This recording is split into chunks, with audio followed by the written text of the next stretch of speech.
utilizar el conocimiento y darle valor al conocimiento, pues es algo muy importante porque pues, es un intangible que hace que las compañías pues, sean grandes, que las compañías pues, sean importantes y que las compañías logren cumplir con sus objetivos. Entonces, poner en común todo ese conocimiento creo que es algo muy valioso y pues creo que este programa pues está logrando muy bien su objetivo en ese sentido.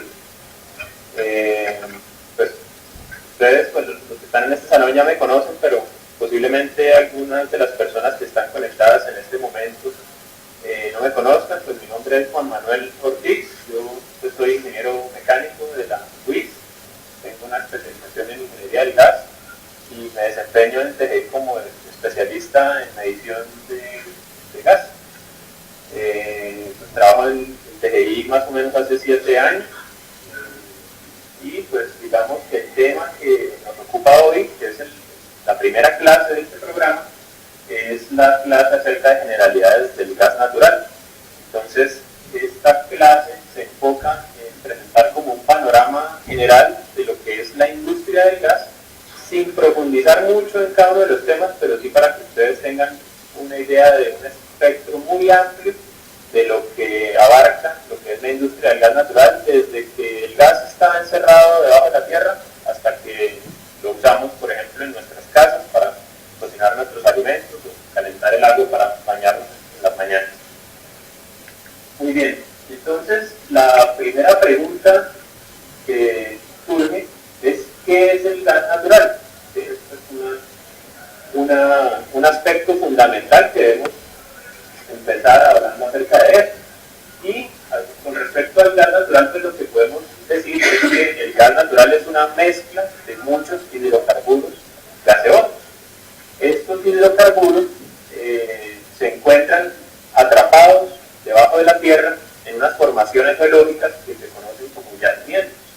Ese gas natural se llama natural porque precisamente se encuentra en formaciones naturales. Y pues resalto esto porque hay otros tipos de gases que no se llaman gases naturales, que son, por ejemplo, gases manufacturados, que son gases que son preparados artificialmente también con el propósito de que sean consumidos por usuarios como energéticos, que a veces se llaman gases sintéticos o gases manufacturados. Pero de lo que vamos a hablar aquí en esta clase es fundamentalmente acerca del gas natural, es decir, gas que se formó mediante procesos naturales y que en la naturaleza ocurren como resultado de varias reacciones químicas y procesos físicos que durante millones de años hicieron que la materia orgánica, al descomponerse, generara metano, que es el principal constituyente del gas natural, y quedara esos gases atrapados debajo de la tierra. Entonces, este gas natural, pues como les mencioné hace un momento, pues su principal componente es el metano. Y el metano es la molécula más simple de hidrocarburos que tenemos en la naturaleza. Justamente en esta fotografía que ven ahí aparece una escultura que le hicieron al metano en Holanda. ¿Por qué el hombre le haría una escultura al metano? Pienso que porque es algo importante. Si no fuera importante, no le hubieran hecho la escultura. Y definitivamente para la civilización, pues el gas ha sido un energético muy importante. Si ustedes se dan cuenta, la posición donde está ubicada Holanda, los inviernos son muy duros. En los inviernos la temperatura puede llegar a 30 grados bajo cero. Y el gas natural les permite a ellos calefacción, les permite a ellos contar con energía para sus procesos, de tal manera que si no contaran con este recurso, seguramente, pues, de pronto algunas personas pues, morirían, algunas personas se enfermarían, y pues sería un caos social. De hecho, en tiempos de guerra, pues, el gas es tan estratégico que es considerado un asunto de seguridad nacional, porque si se quedan sin abastecimiento de gas, en caso de una guerra tendrían que inmediatamente rendirse, porque no tendrían cómo solventar estas necesidades de primera índole. El gas natural principalmente lo usamos como combustible. Como combustible me refiero a que lo usamos para quemarlo, por ejemplo en nuestras cocinas, en los calentadores, en las pesadoras, también por ejemplo para mover vehículos, ¿sí? Pero en la industria petroquímica, que es la que está asociada químicos alternos a la industria del petróleo, el gas natural también puede ser usado como materia prima, es decir, no lo usamos para quemarlo, sino lo usamos para tomarlo como si fuera una materia prima para transformarla y a partir de él constituir otros productos de mayor valor en el mercado. Muy bien. ¿Cómo está compuesto el gas natural? Bueno, aun cuando el principal componente del gas natural es el metano, no quiere decir que el gas natural sea metano puro. El gas natural pues tiene otros hidrocarburos gaseosos y algunas impurezas o algunos inertes, gases inertes que están presentes también en esta mezcla. Esto se determina a partir de análisis químicos, principalmente mediante una técnica que se llama cromatografía de gases, que consiste en tomar el gas y separarle sus componentes y medir la intensidad de cada componente en la mezcla para saber así cuál es la proporción de cada uno de sus componentes y saber sus porcentajes relativos en la mezcla. En la tabla que ven ahorita proyectada, pues aparecen las composiciones típicas de los gases que predominantemente se usan en Colombia, que están asociados a los yacimientos de Ballena y de Cusiana. El yacimiento de Ballena, que es un yacimiento que queda al norte, en la costa norte del país, que es un yacimiento que se encuentra offshore, quiere decir que queda en el agua, en el mar, ¿cierto? Han tenido que montar una plataforma allí para poder extraer el gas del mar. Y el yacimiento de Cusiana, que es un yacimiento ya que queda en los llanos, en el interior del país. Y si ustedes se dan cuenta y comparan componente a componente, ustedes van a apreciar que hay unas diferencias bastante significativas entre los dos gases. Vemos que, por ejemplo, para el caso del gas de Ballena, tiene un porcentaje de metano de orden de 98.5%, mientras que el de Cusiana tiene 83.4%, etano, prácticamente que el de Ballena no tiene nada, mientras que el de Cusiana tiene 9.6%, y aun cuando son tan diferentes estas dos composiciones, ambos son gases naturales. Entonces el gas natural puede tener una gran variedad de composiciones dependiendo del sitio de donde se extraiga, va a tener unas propiedades diferentes, una composición diferente. También pues esto se resalta en esta tabla, pues estos componentes que están allí como datos puritos en la tabla, que son el nitrógeno y el dióxido de carbono. ¿Por qué creen ustedes que están resaltados en esta tabla?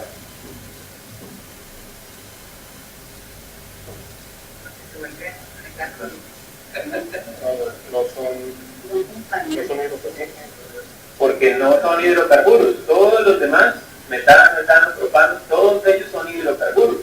Mientras que el nitrógeno y el dióxido de carbono no son hidrocarburos, ¿sí?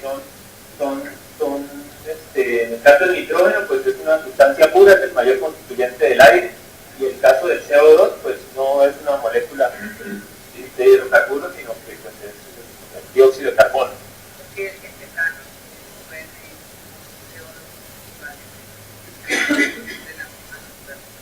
Bueno, esa es una pregunta interesante.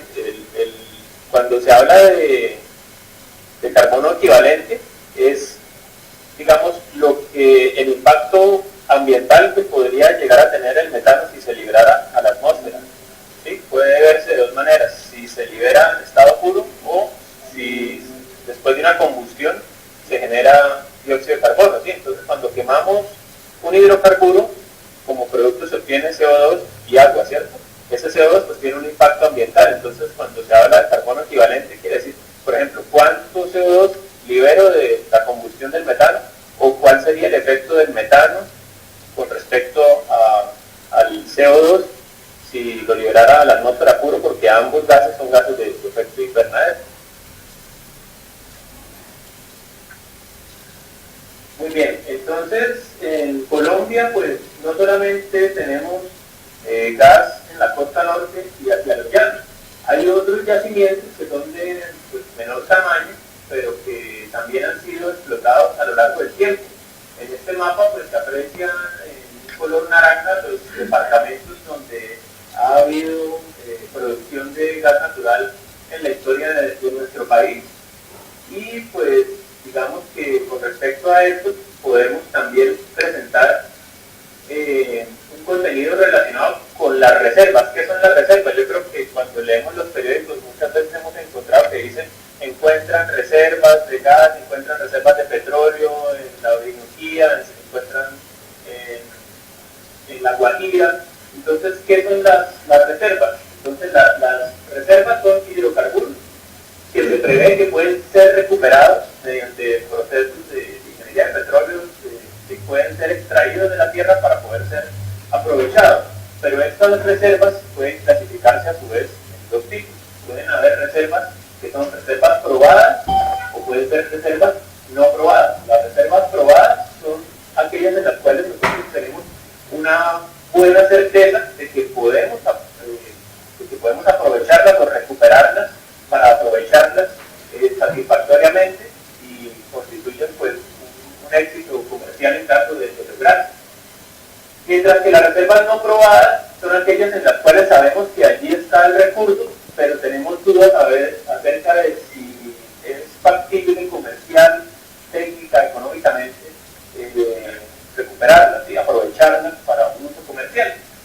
A su vez, pues las reservas tanto las probadas como las no probadas, se clasifican en, por ejemplo, para el caso de las probadas, las reservas desarrolladas, que son aquellas que esperan recuperarse a partir de yacimientos que ya existen. Por ejemplo, si hay un yacimiento que ya hoy día produce petróleo y sabemos que tiene gas, pero todavía no hemos empezado a aprovechar el gas, entonces pues, podemos entonces llamarlo que es una reserva desarrollada porque pues, ya el yacimiento existe y esperamos que se pueda recuperar todos estos hidrocarburos de Las reservas no desarrolladas son aquellas que se espera que sean recuperadas con una inversión de capital adicional, es decir, que para poder sacar adelante estos proyectos necesitamos inyectar recursos adicionales a los que ya están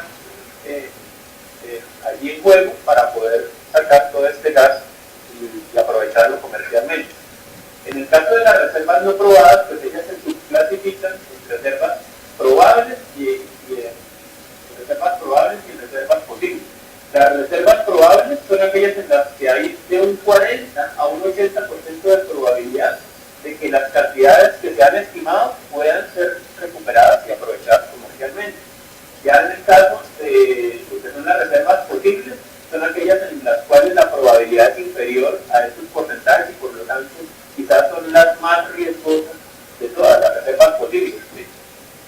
Entonces, estos términos que son de ingeniería de petróleo, pues son muchas veces encontrados en los medios, ¿cierto? En el periódico, en internet, se hablan de reservas probables, posibles, todo esto. Entonces, pues ya creo que con esto ustedes ya van a poder tener un criterio de juzgar la información que leen en los medios cuando se refieren a todos estos términos, y todos ellos pues tienen que ver naturalmente con el oficio de TGI. Es interesante para que también que digamos que el negocio del gas, el gobierno lo tiene como una especie, no como negocio como tal, sino como un enfoque social.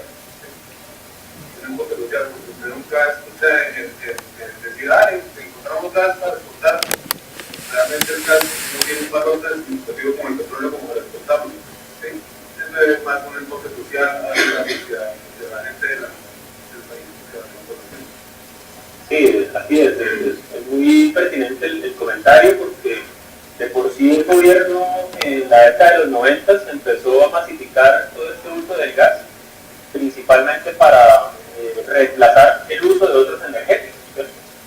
Anteriormente pues se utilizaba pues, en las grandes ciudades, se utilizaba GLP, es el propano que conocemos que se almacena en cilindros que se compran, o por ejemplo en zonas ya más rurales utilizaban leña o utilizaban cocinólicos, que tenía un impacto ambiental también fuerte, y también pues el uso de GLP, que es un producto más costoso, digamos que tiene un mayor valor, es también mejor comercializable en otros ámbitos diferentes al de simplemente uso residencial, pues tuvo el gobierno la iniciativa de hacer un balance o mejorar esa balanza energética a partir del uso del gas natural que estaba disponible. El tema de la reserva, reserva es porque ya existe certeza en la existencia.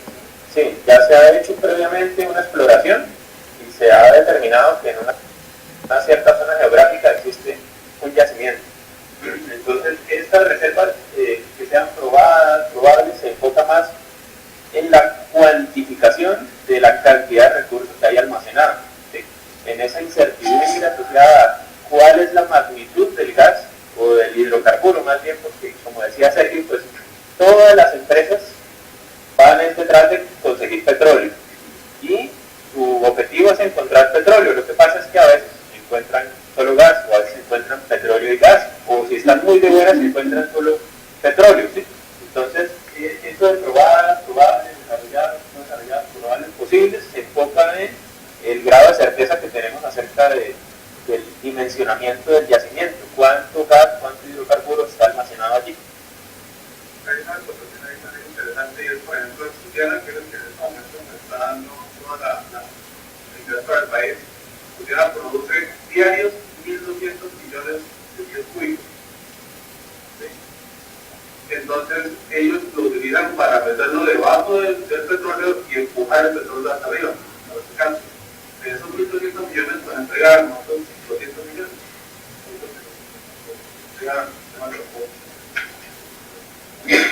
De acuerdo, muy bien. Como eso, bueno, es gas natural y están en esa reserva también hay ese otro tipo de gas que se llama gas o ese gas. Ya más adelante vamos a hablar un poco acerca de eso.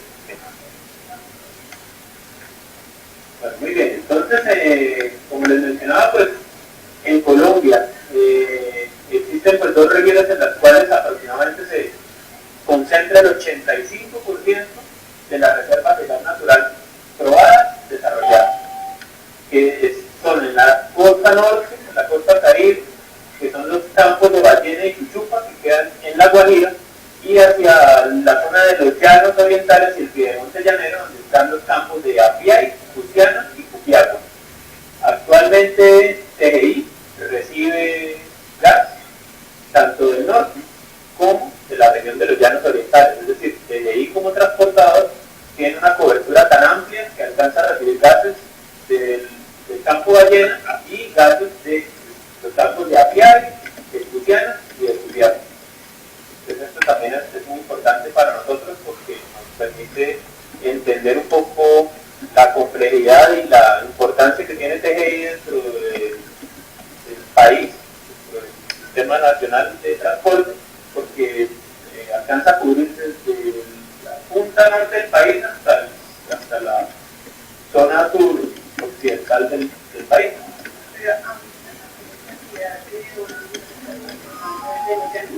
Sí, así es. Actualmente la mayor proporción de volumen se transporta de los llanos porque con la conexión que hizo Colombia con Venezuela, el gas que se extrae de La Guajira tiene, pues, digamos que un mayor valor para el país si se exporta hacia Venezuela que si se comercializa hacia el interior. Como en el interior tenemos suficiente gas para abastecer el resto del país, es preferible consumir en el interior el gas que está en los llanos y enviar el gas de la costa hacia Venezuela. Hay municipios que, para efectos del impuesto de transporte, los municipios que quedan hacia el norte de la costa están recibiendo menor impuestos y se están preguntando de por qué se les está disminuyendo mucho el valor del impuesto. Incluso el Ministerio Internacionalmente están realizando eso. Pero yo les decía que también que en los llanos orientales el impuesto, el porcentaje es del 2%, y en cambio en la cordillera occidental el cobro del impuesto es del 6%. Entonces les sale más barato a los emitentes traer el gas de comprarlo allá en los llanos orientales y que se lo transporten. Y es más o menos. Sí, de acuerdo. Pues es interesante ver, por ejemplo, eso uno no tiene idea de todos estos aspectos tributarios que hay detrás del negocio. Entonces, pues es interesante ver también el impacto que tiene, por ejemplo, la decisión de que llevamos gas del norte o llevamos gas del interior,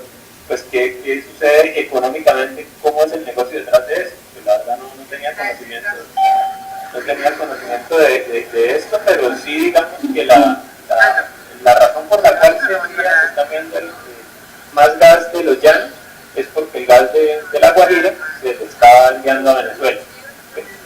Y el gas de La Guajira es por aspectos regulatorios, como fue el gas que, digamos, empezó este negocio, entonces tiene un tratamiento regulatorio que le da ciertas preferencias en cuanto a sus tarifas y todo eso. que es transportante que está en el campo de ballena. Sí, porque hay un gasoducto que va por toda la Guajira, cruza la Guajira y llega a Venezuela. PDVSA. Aquí tienen una pregunta de Puente Guillermo. Dice, ¿TGI tiene transporte de gas en otros países a nivel mundial? Bueno, TGI tiene en Perú también una participación en lo que se denomina Contugas, que es un operador de distribución en el Perú. Entonces, pues este es un proyecto que pienso que ya está finalizando construcción y pienso ya que en el año entrante pues ya va a empezar una operación en firme de su infraestructura. Entonces, ese TGI Transportadora de Gas Internacional sí definitivamente es internacional porque tiene también en Perú participación. Ya digamos que la empresa siempre está buscando planes a abrirse a nivel internacional. Pero ya hay negocios. No es, se están estructurando. Ah, ya. De acuerdo. Bueno, muy bien. Entonces, los principales campos de gas natural en Colombia, que eran los que veíamos en el mapa, bueno, pues se aprecian aquí en esta tabla que ven. Es un listado de principales campos. Como no es en la anterior presentación. Sí. Digamos que tú ahí muestras varias zonas donde están las reservas y además estos campos donde están extrayendo el gas. No, hay varios campos de donde se extrae.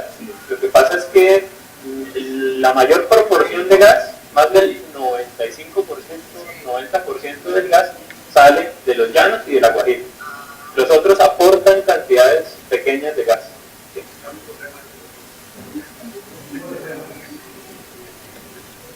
Off the record.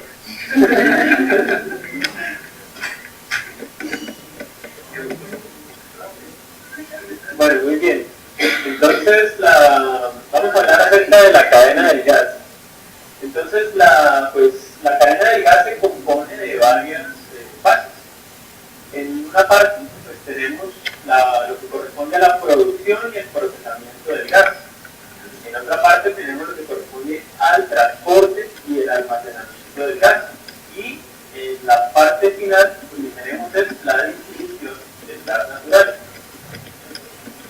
Entonces, en cuanto a la producción, pues la producción puede darse en yacimientos que están ubicados en tierra o puede darse también en yacimientos que están ubicados en plataformas marinas, digamos, fuera de la costa. Este gas que se saca de los yacimientos, pues hay que hacerle un tratamiento para hacerlo apto para su consumo y transporte seguro. Entonces, esa es esta sección intermedia. Y pues ya al final, cuando ya el gas se ha transportado y se ha llevado hacia los sitios de consumo, pues ya allí lo que viene es el servicio de distribución, que es llevarle a cada usuario el gas de acuerdo a sus necesidades. A lo largo de esta cadena pues surgen varios agentes. Agentes son empresas, personas jurídicas que surgen allí y que tienen participación en las diferentes etapas del negocio. Entonces tenemos agentes que llamamos productores, que se ocupan de las actividades que están en la base, que son la exploración, la perforación y la extracción, el procesamiento del gas. ¿Sí? Estas tres primeras etapas que encontramos abajo son aquellas de las cuales se ocupa un agente que se denomina productor. ¿Sí? En el segmento medio está el transportador, es decir, estaría TGI, que se encarga de ¿qué? De recibir el gas al productor y llevarlo a altas presiones hacia los sitios de consumo masivo. Entonces aquí aparece el transportador.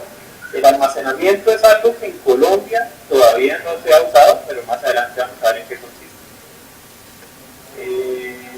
Y ya pues en el segmento final, los agentes que aparecen son los comercializadores de gas y los distribuidores de gas. Los comercializadores son agentes que tienen contratos de suministro de gas natural y de transporte, y que venden estas capacidades de suministro y de transporte para los agentes que la necesiten. Puede ser un distribuidor, puede ser también transportador. Entonces, los comercializadores son como mercaderes de esta capacidad de gas y de transporte. Sí, es algo similar. Una duda, Manuel, los comercializadores tienen contratos de transporte con la empresa. Sí, deben tener. Sí. Y los distribuidores también. Usted no saca nada teniendo el gas si no tiene el transporte. No, de acuerdo, pero se entiende como dos agentes diferentes. El comercializador y el distribuidor son dos diferentes, porque el distribuidor se encarga de suministrar el gas a usuarios, directamente a los usuarios. Es decir, el distribuidor le lleva el gas a usuarios residenciales, a usuarios comerciales, industriales, mientras que el comercializador está explotando un contrato que él tiene de un suministro de un gas y de un transporte de un gas. ¿Sí? Pero él no es responsable de llevar la molécula del gas a la casa o de llevar la molécula del gas a una industria. Mientras que el distribuidor sí le corresponde hacer sus instalaciones, sus tuberías, tener técnicos, todo eso, mientras que el comercializador no es algo netamente administrativo. Es un intermediario. Aquí tienen otra pregunta. Jonathan Cárdenas pregunta: ¿qué se utiliza más para sacar el petróleo de los pozos, el gas o el agua? Bueno, pues lo que más se utiliza es el agua, porque el agua es un recurso fácilmente disponible, mientras que no todos los yacimientos tienen gas asociado, que es algo también que vamos a ver más adelante. Entonces, como el agua es un recurso que es fácilmente disponible, lo que se utiliza principalmente es el agua.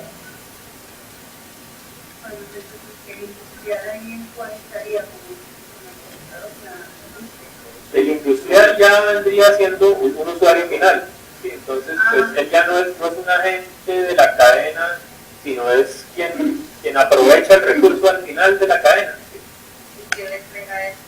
Puede ser un distribuidor, también puede ser directamente un transportador. Digamos que esto depende mucho de dónde esté ubicado, ¿no? Si queda ubicado cerca de una red de transporte, para él es más favorable conectarse directamente al transportador, pero si está en el centro de una ciudad, entonces pues se conecta al distribuidor, ¿sí? También en algunos casos, si está muy cerca de un productor, puede llegar a algún acuerdo con el productor para obtener de él directamente el gas. Esto pues depende, digamos, de la oportunidad que tenga a la mano. Bueno, aquí, perdón, antes de que continúes, dice: pero tengo entendido que esa agua lo sacan del mismo pozo también. ¿Es cierto? Sí, es cierto. Los yacimientos en su interior tienen agua asociada, entonces esta agua se aprovecha para levantar la presión del pozo y poder recuperar una mayor cantidad de hidrocarburos. Pero digamos que lo más usual, si uno mira en términos de producción, lo que más se utiliza para levantar la presión es el agua. El gas se utiliza solamente si está disponible el gas, mientras que agua siempre va a estar disponible. Aquí de Puente Guillermo me hacen otra pregunta, dice: ¿cuál es el tiempo estimado de producción de gas natural en el país? Pues de acuerdo a algunos estudios que ha hecho la UCME, que es la Unidad de Planeación Mineroenergética, creo que con las reservas que actualmente han sido probadas, hay abastecimiento alrededor de unos 15 a 17 años. Pero pues día a día pues están descubriendo pues más reservas, más yacimientos, entonces pues estas son cifras que son dinámicas, ¿no? Día a día van actualizando.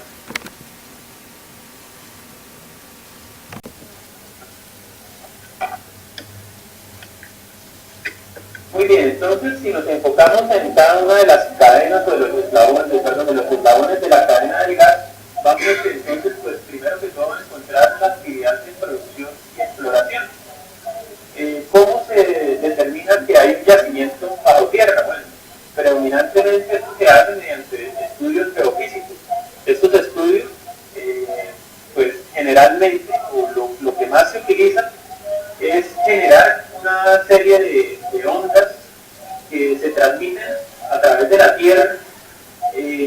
que al reflejarse y ser captadas por unos micrófonos que, como reciben sonidos de la Tierra, se denominan geófonos, hacen un mapa de todo lo que hay al interior de la Tierra, parecido un poco también como de pronto como se orientan los murciélagos. Los murciélagos emiten un sonido y cuando se refleja ese sonido ellos saben dónde hay obstáculos, pues es algo parecido.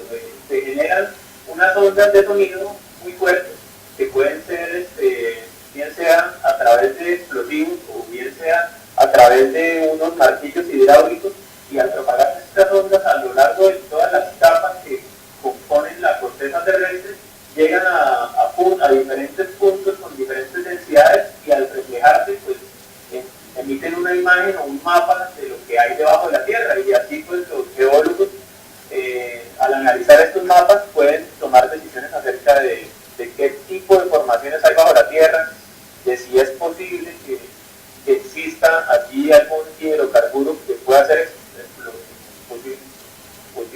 que sea posible explotar.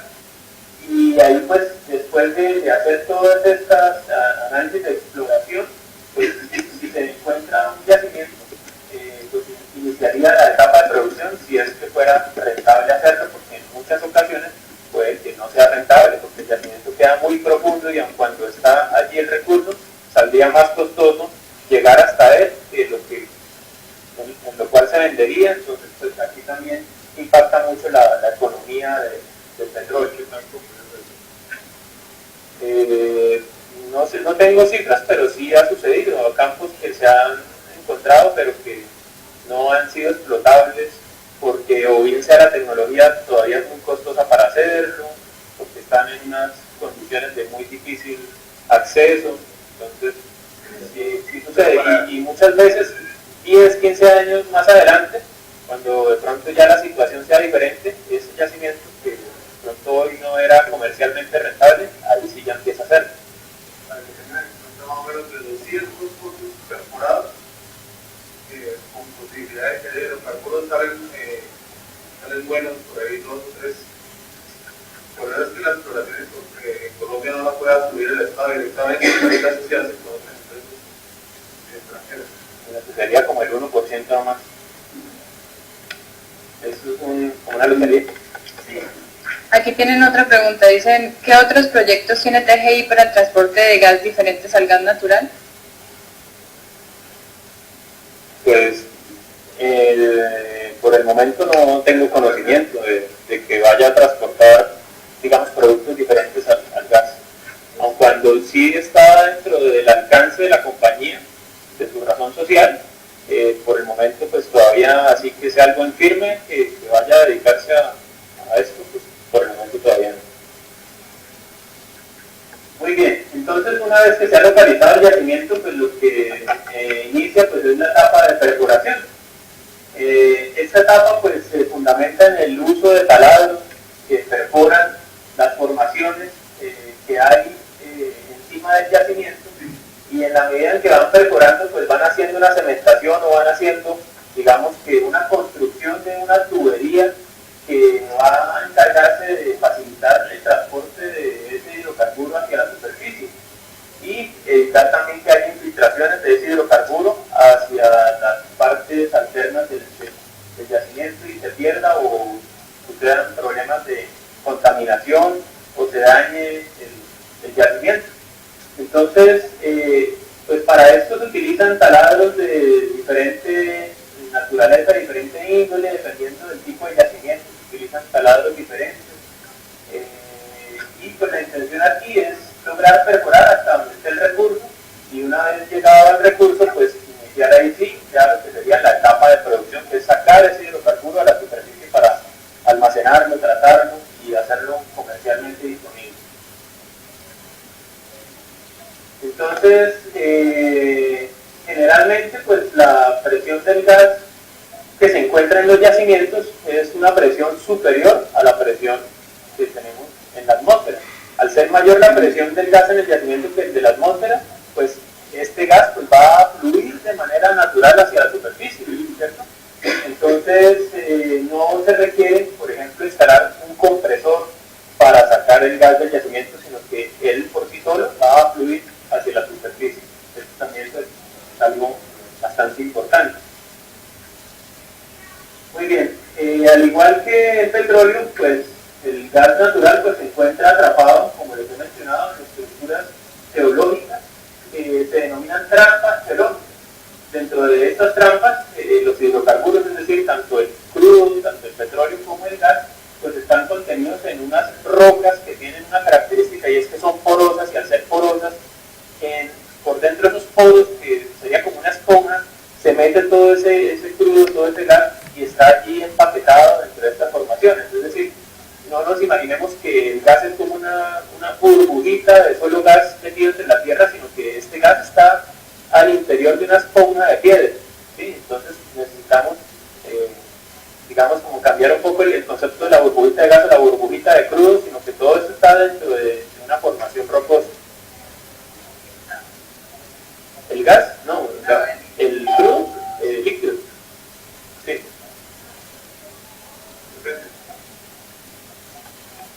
Pues sí depende, pero digamos que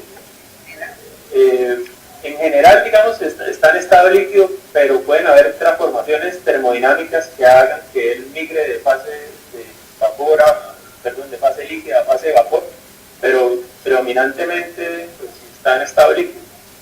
Aquí Jorge Alberto González pregunta, ¿cómo es la extracción del gas en pozos combinados con petróleo o están separados? ¿Cómo es la extracción del gas en pozos combinados con petróleo o están separados?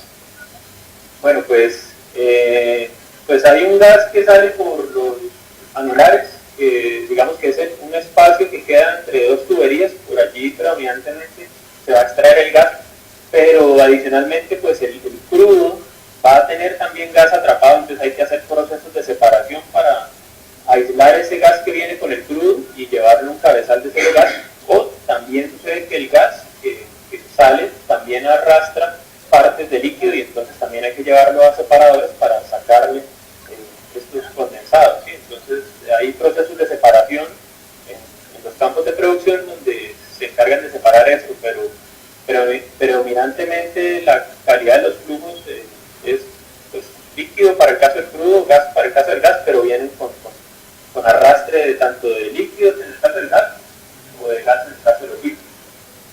Bueno, acá también preguntan de Ponte Guillermo, pero yo tengo entendido que hay presiones negativas de gas en el subsuelo, ¿es cierto?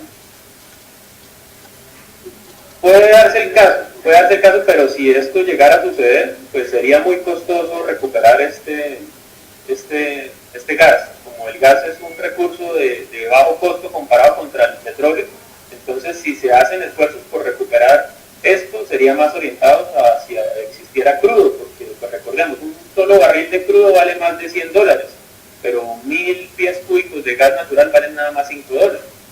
Entonces siempre las empresas lo que buscan es tratar de recuperar la mayor parte del crudo, y el gas, como decía Sergio, pues es algo como un subproducto, algo que está asociado y pues que hay que aprovechar, pero siempre la mayor intención es lograr encontrar y producir crudo en lugar de encontrar y producir gas. De acuerdo, entonces los yacimientos a grandes rasgos podemos clasificarlos como, los yacimientos de gas podemos clasificarlos a grandes rasgos como yacimientos de gas no asociado o gas libre, que son aquellos en los cuales nosotros tenemos prácticamente debajo de la tierra solamente gas. Y tenemos yacimientos que se denominan de gas asociado, que son aquellos en los cuales además de gas hay crudo y también habrá agua. ¿Sí? Esta es como la gran clasificación de los yacimientos de gas, a grandes rasgos es un gas no asociado o gas asociado. El gas no asociado también a veces se llama gas libre, es decir, tenemos solamente gas. Esto también es muy importante. Las cosas que yo digo son muy importantes, es que son claves, entonces traten de memorizar.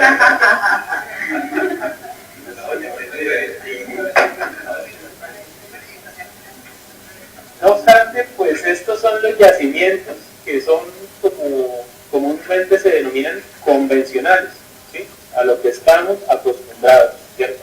Que es perforar de manera simple con un taladro de forma vertical, encontrar el yacimiento y poner a producir. Hay otro tipo de yacimientos que son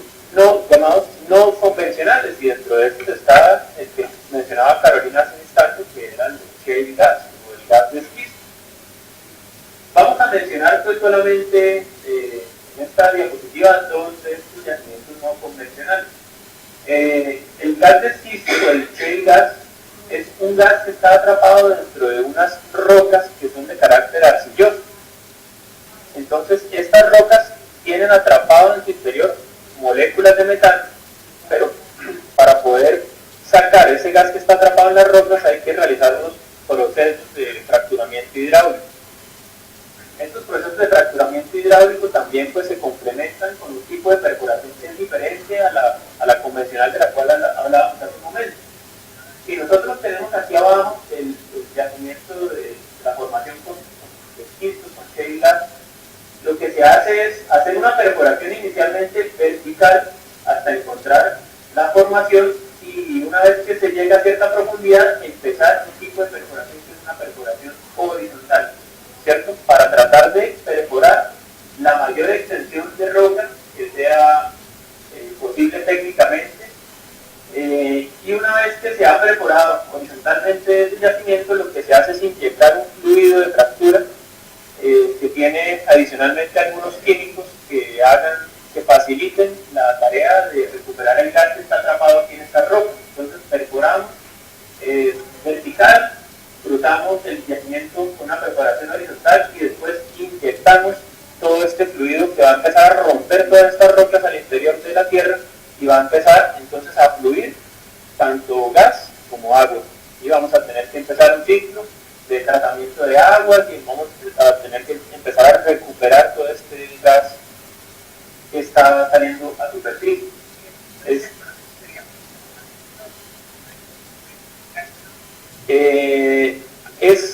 Digamos, comparado con un yacimiento convencional, es más costoso. Lo que pasa es que lo que se ha encontrado que hay de disponible en términos de reservas es muchísimo. Entonces se mitiga una cosa con la otra. Así me resulte más costoso ese tipo de producción, digamos que la estoy pagando porque estoy obteniendo un volumen inmensamente grande, ¿cierto? Entonces se compensa una cosa con la otra. Igualmente a través de los modelos geofísicos, a través también de perforaciones en las cuales se analizan los núcleos que se sacan de la Tierra para mirar el tipo de formaciones geológicas, el tipo de composición de las rocas. Entonces, a partir de eso, los geólogos determinan si es factible o no este tipo de producción. Ok, hay otro tipo de yacimiento no convencional que es el de metano en mantos de carbono, que esto va a cobrar mucha importancia en un futuro cercano porque es el caso, por ejemplo, en Colombia de Drummond. Drummond, que queda hacia la Guajira, no sé. Bueno, ellos siempre han explotado carbón, pero este carbón resulta que es muy factible que este carbón tenga también al interior de esos yacimientos de carbón que exista gas natural, metano. Entonces, también existe metano que está almacenado dentro de estos llamados mantos de carbón, similar a como sucede aquí con los esquistos, pero aquí el tipo de producción pues no es tan sofisticada como les mencionaba ahorita con este tipo de perforaciones y fracturas hidráulicas. Digamos que aquí en los mantos de carbón pues ya es un tipo de exploración ya de menores profundidades en la superficie.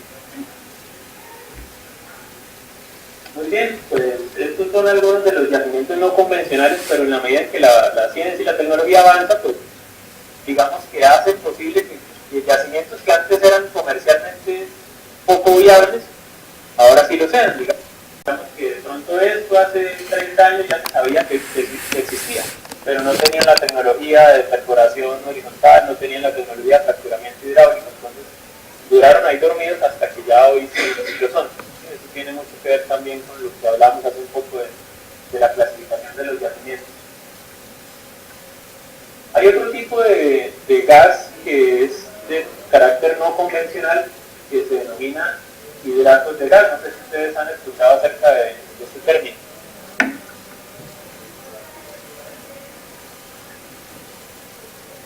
Bueno, no han escuchado acerca de esto. Bueno, los hidratos de gas, pues en términos operativos, son un problema grandísimo, porque los hidratos de gas es un tipo de estructura cristalina que se forma entre el gas y el agua, o algún tipo de gases y el agua, cuando se someten a ciertas condiciones de presión y temperatura. Cuando esto sucede al interior de una tubería, pues esto puede ocasionar taponamiento de las tuberías y problemas muy severos en la operación, como es el caso de esta imagen, donde están retirando un hidrato que se formó al interior de una tubería en una plataforma de producción. Entonces, ¿qué sucede? Que estos hidratos, pues, como les mencionaba, ¿qué son? Son una molécula de metano, que es esta azul que vemos aquí, a la cual las moléculas del agua se han organizado de una manera geométrica muy particular que la han encapsulado y han formado un cristal en torno a la molécula de metano.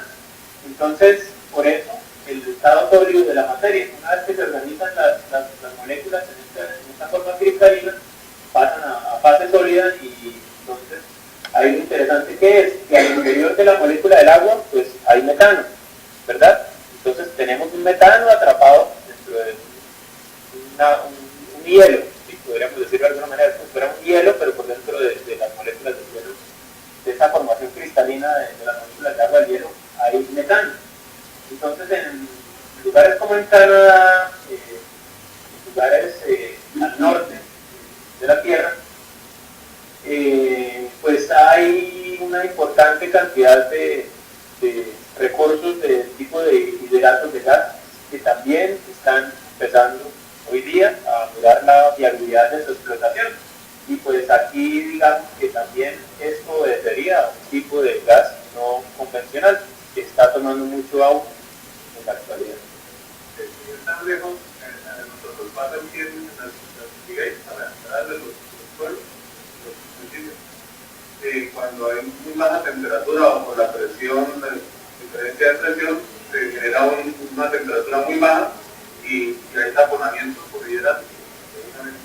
Y de los municipios final porque hay un tapón de hidratos. Sí, fíjense, cuando es algo operativo es un problema serio, pero resulta que esto naturalmente puede suceder. Que si sucede naturalmente y está allí debajo de la tierra, podemos aprovecharlo como un recurso, pero si nos pasa en un sitio, pues es un problema tremendo. ¿Sí? Pero el concepto de la formación del hidrato es el mismo, ¿sí? Sea que pase en una tubería o sea que pase debajo de la tierra, el concepto es que es una molécula de metano encerrada entre una estructura cristalina de agua. Muy bien, entonces vamos a hablar acerca de la clasificación del gas. Entonces el gas podemos clasificarlo de diferentes maneras. Podemos tener un gas que se denomina gas rico, que es un gas que contiene una proporción representativa de hidrocarburos que pueden ser condensables, es decir, que pueden pasar a fase líquida a presión atmosférica. Y entonces, al tener estos hidrocarburos que son pesados, como por ejemplo propano, butano, pues es un gas que tiene un alto poder calorífico. Más adelante también vamos a hablar acerca de qué significa el poder calorífico. Entonces, gas rico es un gas que tiene hidrocarburos pesados. Mientras que tenemos también un gas, pues es un gas pobre. Un gas pobre es aquel que contiene una cantidad muy pequeña, una cantidad mínima de hidrocarburos pesados. Es decir, es un gas que casi que todo el gas está compuesto por metano. ¿Sí? Al no tener hidrocarburos más pesados que el metano, pues es un gas pobre porque tiene un poder calorífico más bajito. Esto también es claro. El GLP es una mezcla principalmente de propano y butano. Entonces no es gas natural. El GLP está en estado líquido dentro de un recipiente. Cuando se usa, sí se usa en fase gas, pero cuando está almacenado está en fase líquida y está compuesto por propano y por butano. El gas pobre es el que más nos gusta transportar a nosotros porque es problema. Es el gas de ballena. El gas de ballena es un gas pobre, un gas seco, y el gas de ballena sí es un gas rico, pero tiene mucho CO2, muchas cosas que pueden dañar a la tubería, ¿no? Que es nuestro objetivo más importante. Sí. A los clientes les gusta más recibir gas rico, pero para el transportador pues, es mejor el gas pobre. Muy bien, entonces también en esta clasificación del gas podemos hablar de por ejemplo, un gas agrio, ¿cierto? Entonces, ¿qué será un gas agrio? Pues resulta que el gas no solamente va a estar asociado a metano, hidrocarburos gaseosos, nitrógeno y CO2, como veíamos en la diapositiva anterior, sino que es posible que haya otros contaminantes dentro del yacimiento que cuando sale este gas a la superficie pues van a ser un lío. Uno de esos contaminantes son los compuestos azufrados, como por ejemplo el sulfuro de hidrógeno, ¿cierto? El H2S. El H2S pues, es un ácido, es un compuesto altamente corrosivo. Entonces cuando el gas tiene cantidades bastante representativas de estos compuestos azufrados o de H2S, se dice que es un gas agrio. Otro tipo de gas sería el gas dulce. ¿Sí? ¿El gas dulce qué es? Entonces es un gas que contiene cantidades supremamente pequeñas de estos compuestos azufrados, ¿cierto? Entonces, digamos que el gas que es agrio, vamos a tener que hacerle tratamientos de gas adicionales para poderle remover todos estos compuestos. Mientras que un gas dulce, pues va a ser como más preferido por un productor porque prácticamente que no va a tener que hacerle mayores cosas para poderlo llevar a un buen estado para su uso o su transporte. También hay otro tipo de gas que se denomina gas ácido, y este término pues no hay que confundirlo con el término de gas agrio. El gas ácido es un gas que contiene CO2, que contiene dióxido de carbono. Pero digamos, ¿por qué se llamará ácido si tiene dióxido de carbono? ¿Qué tiene que ver el CO2 con el ácido? Pues lo que sucede es que cuando en las tuberías, en los gasoductos, hay presencia de agua libre y tenemos CO2, el CO2 a determinadas condiciones de presión y de temperatura, en presencia de agua, puede formar un ácido, ¿sí? Es el ácido carbónico. Entonces este ácido pues es un corrosivo, entonces el CO2 también debe ser removido del gas natural para permitir su transporte y uso seguro. Entonces un gas que tenga altas proporciones de CO2 sería un gas ácido, mientras que un gas que tenga altas proporciones de compuestos azufrados, de sulfurados, sería un gas agrio. ¿Sí?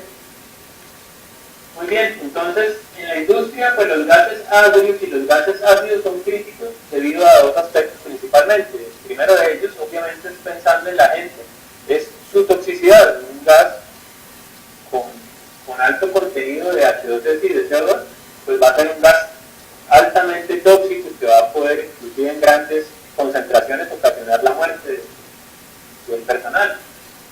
Adicionalmente pues está el problema de corrosividad, que va a atacar todo lo que se encuentre a su paso, y ese ácido va a causar problemas de corrosión. ¿Cómo saben cuál es el gas ácido? Con análisis químico. Se hacen análisis químicos del gas para mirar la proporción que tiene cada componente, y si está dentro de ciertos límites, se dice que se clasifica. Sí. Y las puede estar cambiando. Y sí, puede estar cambiando. Que puede ser dulce, pero entonces resulta que no, si el gas es ácido, pues se trata para eliminarle ese CO2. Si el gas es agrio, se trata para eliminarle ese H2S o ese compuesto azufrado en plantas de tratamiento de gas que tienen los productores cerca de sus campos. De acuerdo, entonces está también el gas seco, pues, el denominado gas seco, que es un gas con un contenido bajo de vapor de agua. Recordemos que el gas dentro del yacimiento está asociado al agua, pues, como parte de la producción también con el gas viene vapor de agua, viene agua que también puede venir en estado líquido, que se llama agua libre. Entonces un gas seco es aquel que tiene un contenido de agua muy pequeño, mientras que un gas húmedo es un gas que puede estar presente al mismo tiempo con proporciones de tanto de agua libre, es decir, de agua en estado líquido, como de hidrocarburos en estado también líquido, de vapor de agua al mismo tiempo. Entonces un gas que tiene al mismo tiempo agua libre, agua en vapor, hidrocarburos en estado líquido, más el gas, es un gas que se denomina gas húmedo, un gas que viene con trazas de líquidos que se pueden inclusive ver a simple vista. Entonces, ¿cómo decidimos nosotros si el gas es pobre, si el gas es rico, agriáceo, todo esto? Entonces, pues en Colombia, para poder transportar el gas, pues hay unas especificaciones mínimas de calidad que se deben cumplir, que son las que se presentan en esta tabla y que han sido tomadas de la regulación que la CREC, que es la Comisión de Regulación de Energía y Gas en Colombia, ha expedido para establecer cuáles son los márgenes del transporte de gas natural en Colombia. Entonces, aquí en esta tabla podemos ver diferentes variables, por ejemplo, poderes caloríficos máximos y mínimos que me van a definir a mí si el gas es rico o si es pobre. Podemos ver también, por ejemplo, contenido de H2S y de azufre, entonces lo que me van a definir a mí si el gas es agrio o no. También contenido de CO2, que me van a definir si el gas es ácido. Por ejemplo, para el caso del CO2, el máximo contenido de CO2 que se admite es del 2%. Para el caso del agua, pues el máximo contenido de agua que puede tener el gas es de 6 libras de agua por cada millón de pies cúbicos de gas.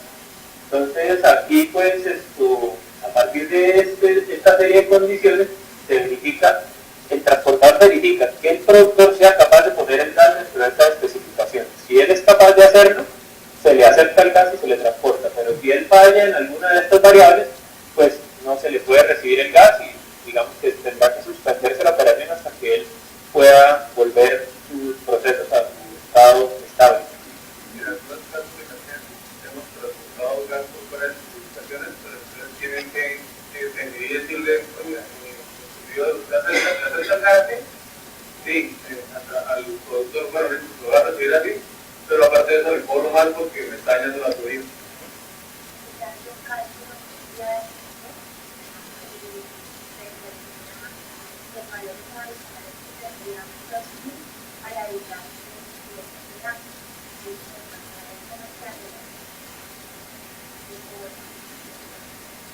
De acuerdo, muy bien, muchas gracias. Bueno, el gas natural hay un aspecto también muy importante y tiene que ver con el hecho de que el gas natural carece de olor. ¿Cierto? El gas natural es libre de olor. Entonces, esto pues representa un riesgo, porque si hubiera una fuga de gas, pues no nos daríamos cuenta, ¿verdad? ¿Hasta cuándo? Hasta que haya una explosión, haya un accidente. Para eso, entonces, los distribuidores de gas, cuando van a entregar el gas a los usuarios finales, tienen que inyectarle unas sustancias que hagan que ese gas tenga un olor que sea fácilmente perceptible por los seres humanos. Entonces esto pues se denomina odorizante, este producto que le agregan al gas para que tenga un olor perceptible, que haga seguro su uso. No, al final ya en la distribución del gas es que se lo agregan. No se lo agregan antes, ¿por qué? Porque generalmente estos compuestos odorizantes están también hechos a base de sulfuros y entonces, de azufre, sí. Entonces, si se hace antes puede causar impactos de corrosión. También una pregunta,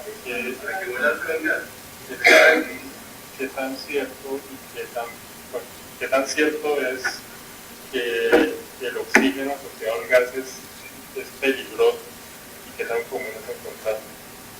Esa es una buena pregunta, que vamos a hablar un poco de ella más adelante.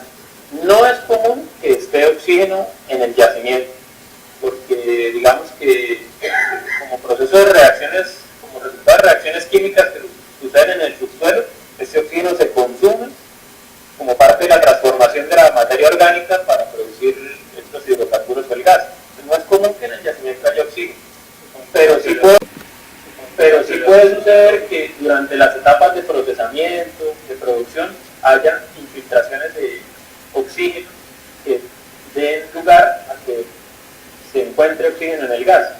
Entonces, pues dependiendo de la proporción, puede ser un riesgo o no, pero vamos más adelante a hablar de eso. Aquí Jennifer Fontecha tiene una pregunta, dice, ¿sí son viables estos tratamientos para estos gases? ¿Los tratamientos que se les hacen? Sí, los tratamientos son viables y vamos justamente aquí en esta diapositiva a hablar de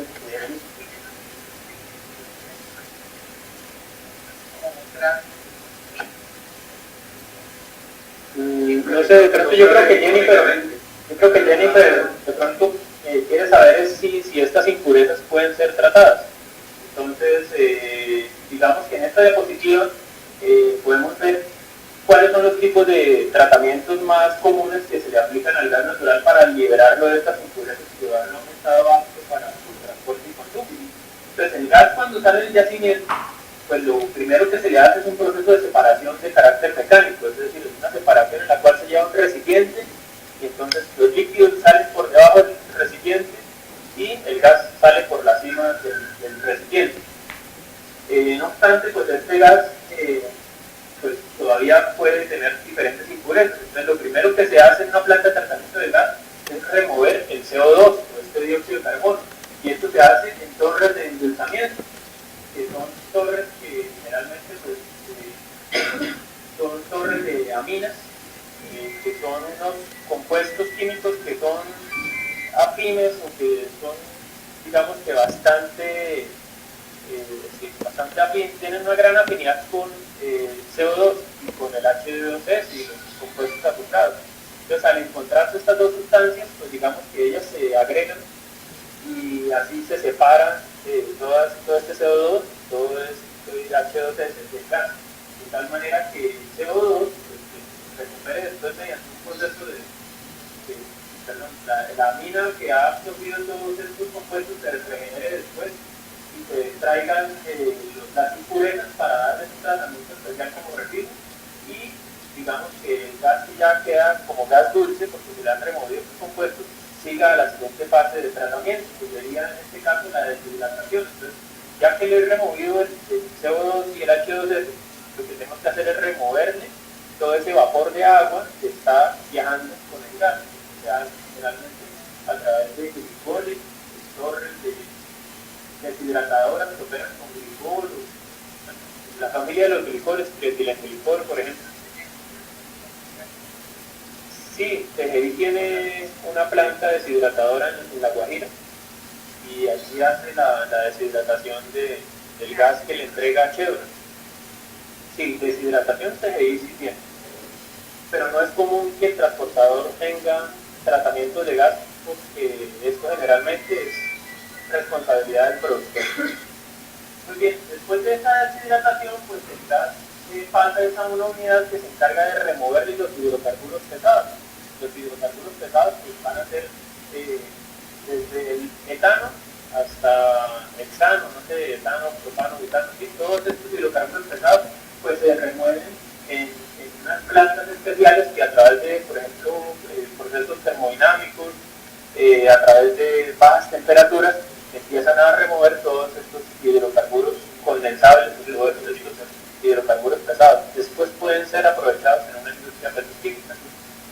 El caso es que después de la separación, el endulzamiento, la deshidratación y el ajuste de los hidrocarburos, la remoción de los hidrocarburos pesados, pues ahí ya el gas empieza a ser apto para, bien sea, ser transportado por tuberías o para inclusive licuarlo para hacer otro tipo de transporte diferente al que hace TGI.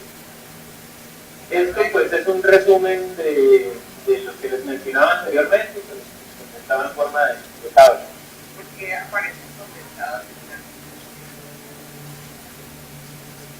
Bueno, pueden aparecer condensados porque el gas, pues digamos que a la medida que va viajando a través de las tuberías, él va cambiando de presión y de temperatura. Entonces, dependiendo de la composición del gas, si esa presión y esa temperatura llegan a ciertas condiciones, es posible que parte de los componentes o de estos hidrocarburos pesados pasen a una fase líquida y se queden en la tubería. Entonces, digamos que ahí hay que hacer dos cosas. Uno, pues tener un control muy duro, muy estricto de lo que se le recibe a los productores. Y lo otro es hacer procesos de mantenimiento en los cuales se hagan limpiezas internas de la tubería para estar removiendo pues todas estas posibles acumulaciones de depósitos. Aquí tienen una pregunta sobre eso y dice, ¿qué se hace con los condensados de los gases ricos y para qué sirven? Los condensados de los gases ricos generalmente son propanos y butanos que se utilizan generalmente para la fabricación de GLP, puede ser uno de los usos. pero si por ejemplo se le remueve el etano, que es el C2H6, entonces pues se puede utilizar el etano, por ejemplo, en un proceso petroquímico, por ejemplo, para fabricación de polietileno, de etileno, de polietileno.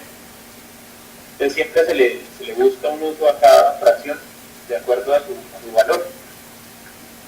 Bien, el transporte, que ahora sí es a lo cual se dedica TGI, que ya hemos atravesado toda esta parte del negocio correspondiente a producción, exploración, tratamiento de gas, pues es recibir el gas al productor ya en unas especificaciones aptas, de acuerdo a lo que establece la ley, y llevarlo, como lo hace TGI, a través de tuberías de acero a altas presiones a los diferentes centros de consumo donde se requiera el uso de este gas. No obstante, aquí también hay que hacer alguna claridad, y es que al igual como hablábamos hace un momento de yacimientos convencionales y yacimientos no convencionales, resulta que la única manera de transportar el gas no es a través de tuberías, como lo hacemos nosotros en TGI, sino que hay otras formas de transportar el gas diferentes a las cuales nosotros estamos acostumbrados. Que ya más adelante vamos a ver algunos ejemplos de esto. Entonces, también es importante pues, resaltar que TGI no es el único transportador de gas natural que hay en Colombia, hay otros transportadores. Digamos que TGI, pues definitivamente es el más grande porque tiene la mayor red, la mayor capacidad, pero hay otros transportadores como por ejemplo Promigas, que se enfoca primordialmente en la costa norte, en la costa atlántica, que ellos pues también tienen una red bastante grande y digamos que estarían como en el segundo puesto con TGI, prácticamente que entre los dos transportarían, yo diría que como el 95% de todo el gas en Colombia. Es como del orden del 53%, como dice Carolina, ¿no? Cuando esto puede llegar a variar dependiendo, por ejemplo, si hay despacho térmico, si no, digamos que puede variar. Lo que pasa es que en la costa Promigas es muy importante porque es que en la costa hay muchos térmicos, pues precisamente para abastecer el consumo de energía. Ya casi no hay, digamos para la llegada de la energía se utilizan bastantes térmicas. Y por ejemplo, una térmica a buen ritmo puede gastarse 80 millones de pies cúbicos día, que es lo que se gasta Bogotá completa. ¿Sí? Entonces, usted dice, pero es que Promigas solamente está en la costa, sí, pero Promigas tiene 4 térmicas.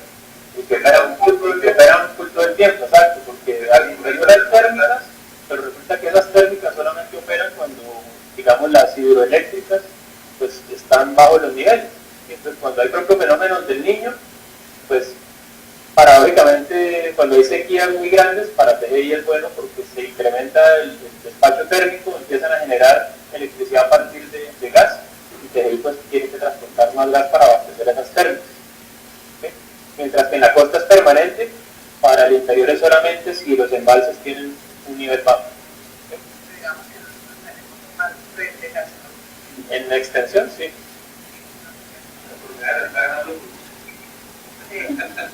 Menos tubería y no hay que transportar.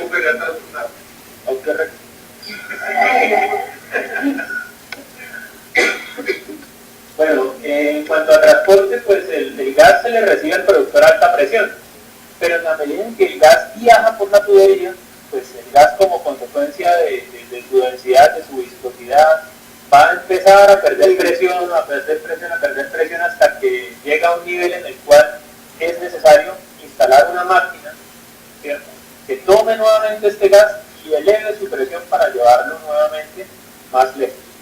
Entonces TGI actualmente tiene en operación 12 estaciones de compresión que están localizadas estratégicamente a lo largo de su red de gasoductos. Estas estaciones pues se componen de máquinas reciprocantes, tienen una unidad que se compone de un motor y de un compresor. El motor opera también con gas natural que se toma de la misma red de gasoductos e impulsa un compresor que hace que se eleve la presión de este gas para poder llevarlo hasta la siguiente estación o hasta los clientes que estén interconectados en medio de las estaciones. Próximamente pues TGI va a instalar una nueva estación de compresión en la Sabana. Esta estación, a diferencia de las estaciones que están actualmente, pues va a ser una estación que no va a ser reciprocante, que va a ser de carácter centrífugo, va a ser un movimiento dinámico del gas en lugar de desplazamiento positivo. Y otra connotación es que no va a usar gas para su operación, sino que va a funcionar a partir de motores eléctricos.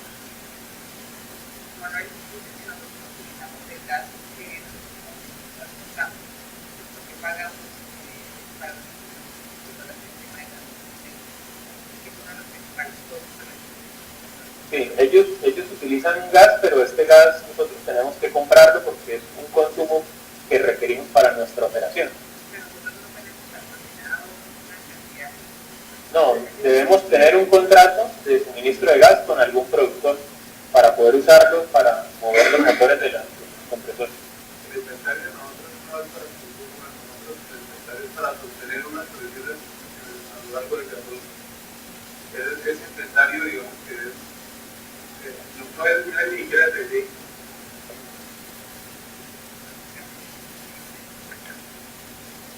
Bueno, y aquí pues tenemos un mapa de la red de gasoductos. Como pueden ver, esta es una red bastante extensa, especialmente en el interior, pues es bastante intrincada.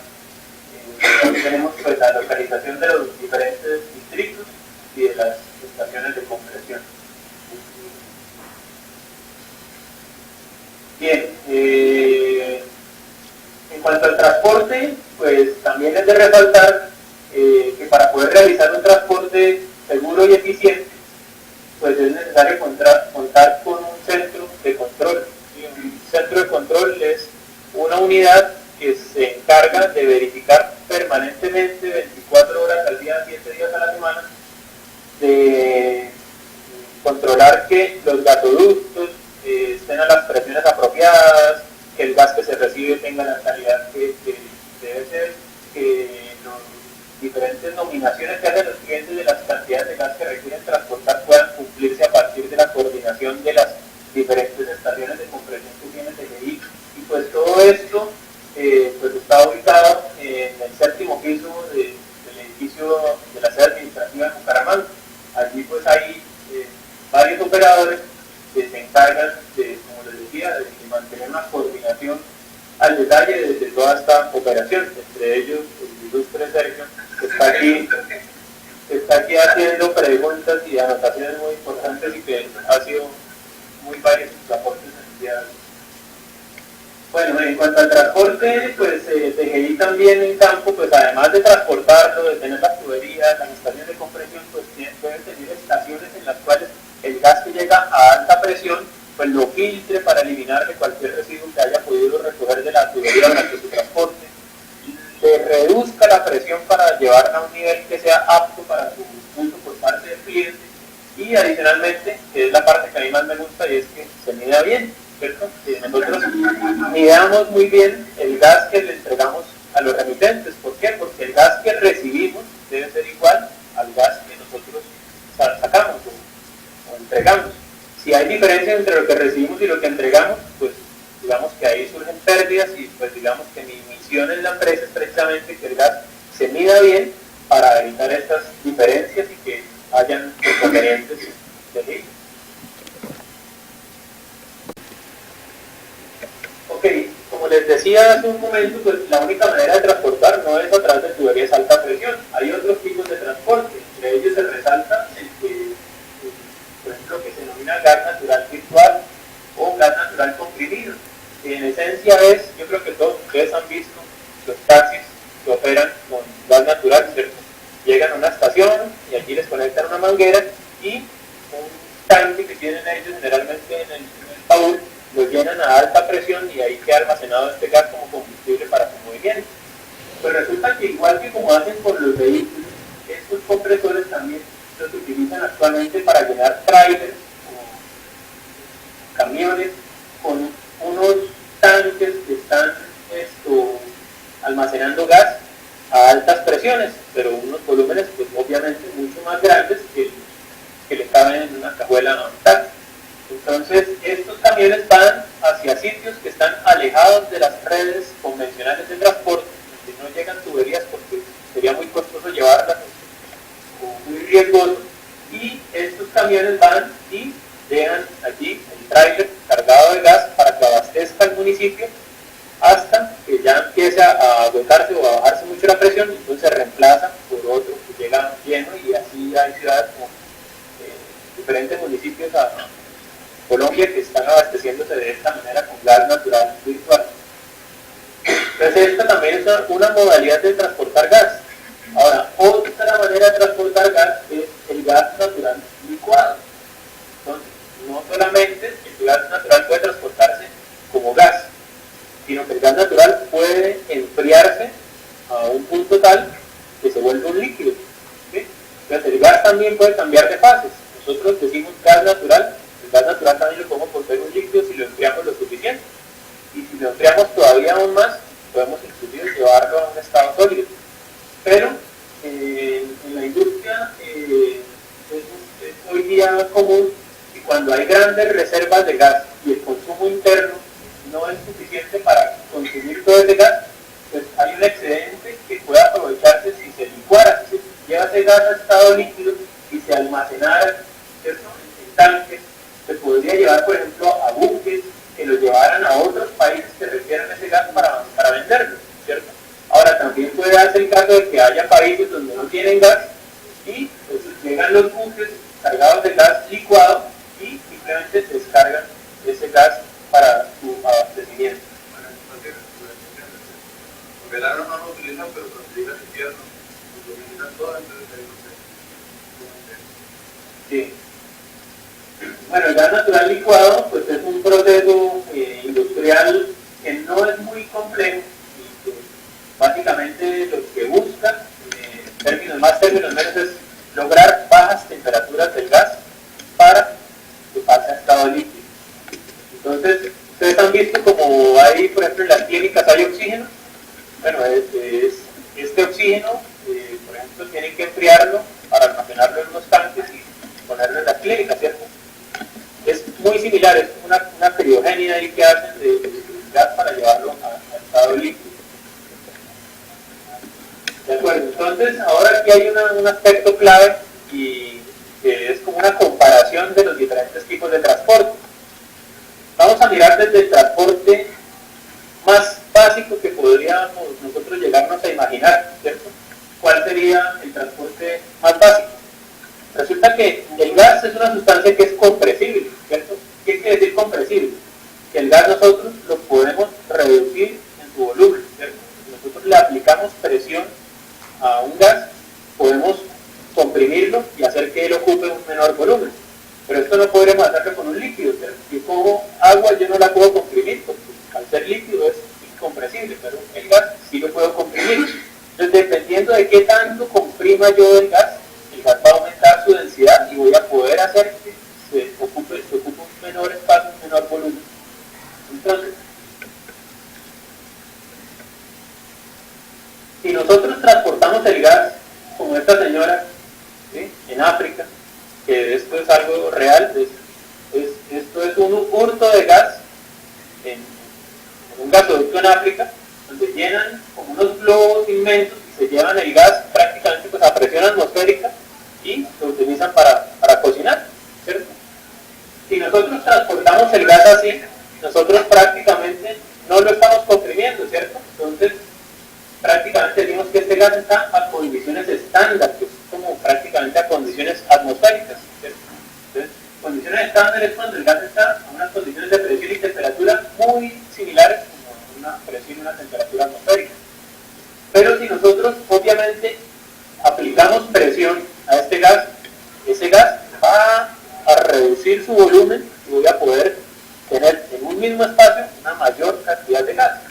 ¿Qué es lo que hace TGI? Entonces, TGI con sus máquinas compresoras lo que hace es aplicar presión para hacer que este globo que lleva la señora se vuelva del tamaño de un centímetro, ¿cierto?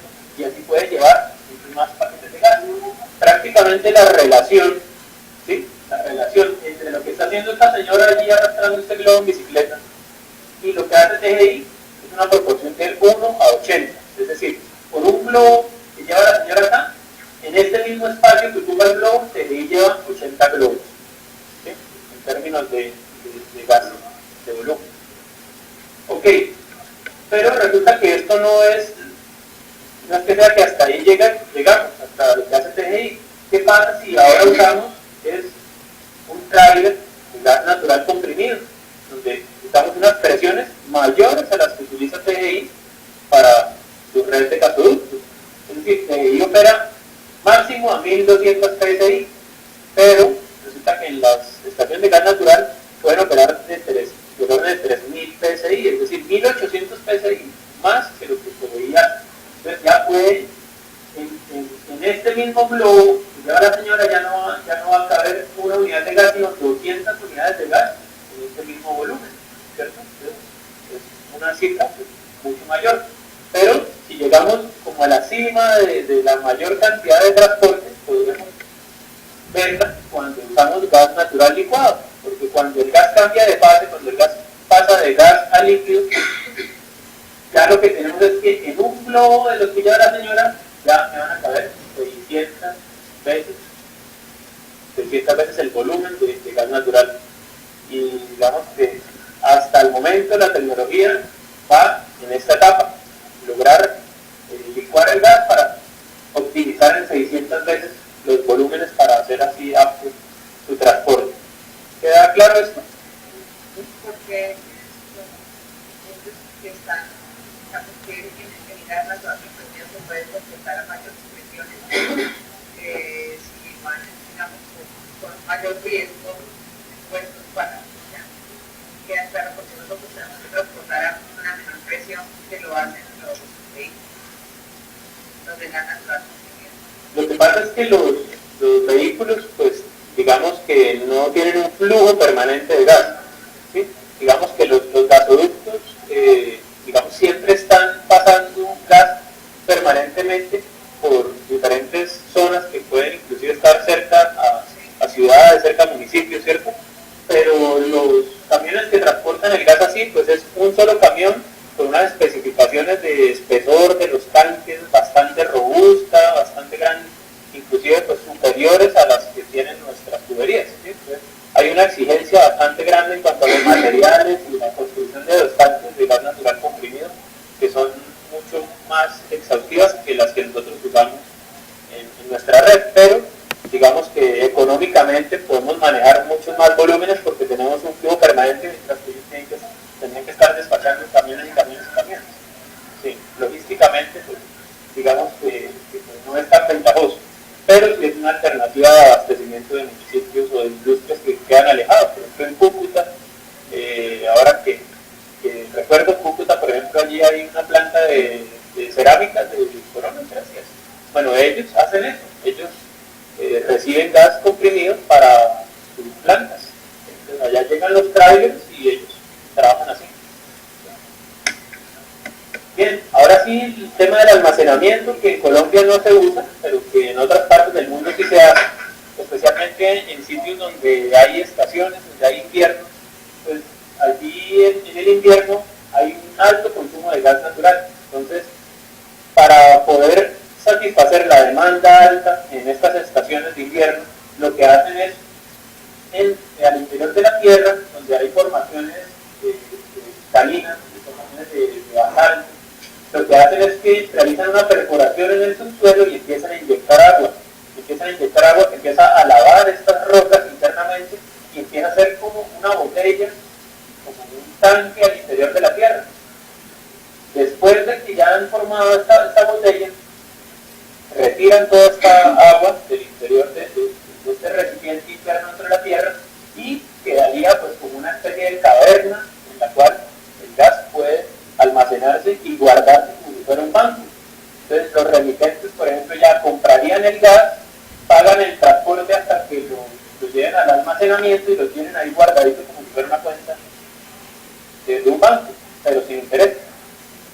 Entonces aquí cuando ellos tengan la necesidad, pues simplemente le dicen al transportador, entrégueme tal cantidad de gas, pero si en ese momento no hay gas suficiente por parte del productor, pues le entregará lo que tenga disponible del productor y lo que le haga falta, lo sacará de la cuenta de su banco subterráneo de gas. ¿Sí? Entonces esto es algo que es muy común en Europa. que es el almacenamiento, pero en Colombia no existe, y esto también generalmente pues, está a cargo de las empresas de transporte, porque ellos deben llevar un balance de todas estas operaciones de lo que ingresan al exterior de la tierra, lo que entregan de este almacenamiento.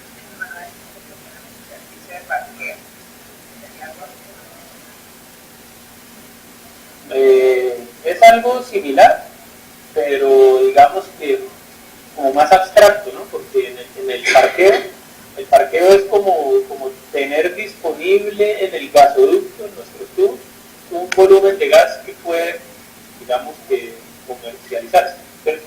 Mientras que el almacenamiento sí pues es un sitio, un tanque, una facilidad al interior de la tierra que se construyó para guardar ahí el gas.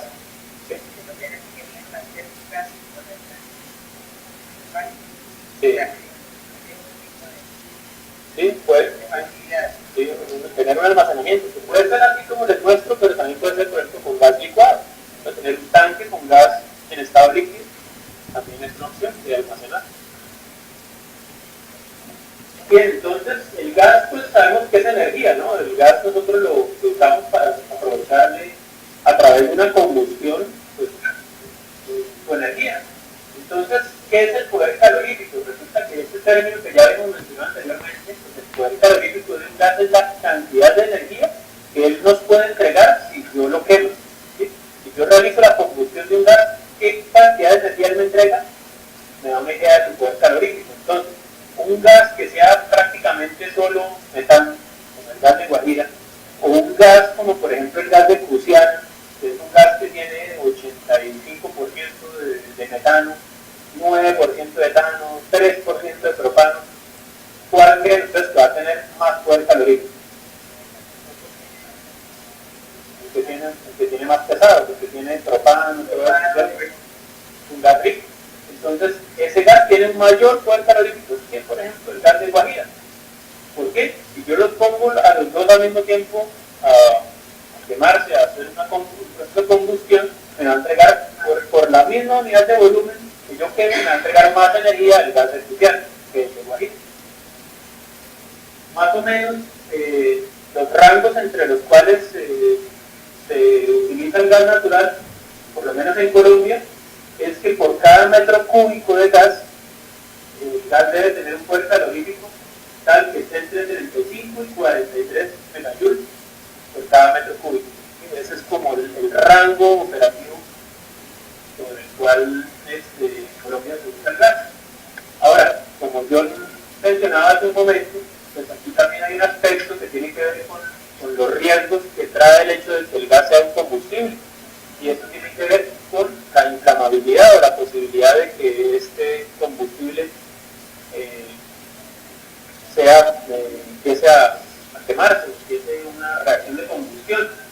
Pues resulta que el metano, dependiendo de la concentración que haya de metano y de oxígeno o de aire, pues podemos nosotros identificar que hay una zona que es una zona roja, que es la que aquí se llama zona explosiva, que es aquella en la cual yo tengo una concentración de 4.5% de metano a 14.5% de metano con respecto al aire. Entonces, si tengo una concentración que haya de 4,5 a 14.5 en medio del aire, es una zona explosiva.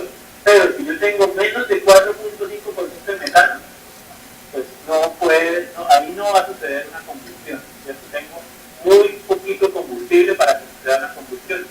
Pero resulta que en exceso también, digamos que pues no va a suceder combustión. Si yo me paso de 14.5 de metano, entonces tampoco va a suceder una combustión. Entonces, fíjense que llegar a la zona explosiva tampoco es que sea tan fácil. Si tengo muy poquita concentración, no pasa nada. Si tengo mucha concentración, tampoco pasa nada. Pero si entro dentro de la zona roja, pues ahí es cuando viene un riesgo, un peligro de explosión. Para eso, pues, lo que se hace es utilizar explosímetros, que son unos aparaticos que detectan la concentración de gas en el ambiente, y en función de esa concentración determina si está entre la zona explosiva y emite